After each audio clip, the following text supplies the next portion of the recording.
চট্টগ্রামের বাঁশখালীতে বন্যা দুর্গত অসহায় মানুষের পাশে দাঁড়িয়েছে সামাজিক ও মানবিক সংগঠন তোলাচাঁড়া যুব সংঘ। সংগঠনের উদ্যোগে বন্যা কবলিত এলাকার ক্ষতিগ্রস্ত পরিবারগুলোর মাঝে খাদ্য সামগ্রীসহ প্রয়োজনীয় ত্রাণ পৌঁছে দেওয়া হয়েছে।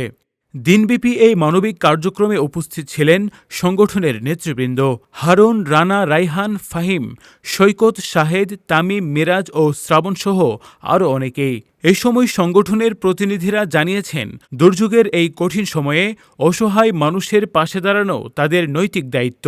ভবিষ্যতে যে কোনো সংকটে এই মানবিক সহায়তা অব্যাহত রাখার আশ্বাস দিয়েছেন তারা। পাশাপাশি সমাজের বিত্তবানদেরও এই বন্যার্ত মানুষের সহায়তায় এগিয়ে আসার আহ্বান জানানো হয়।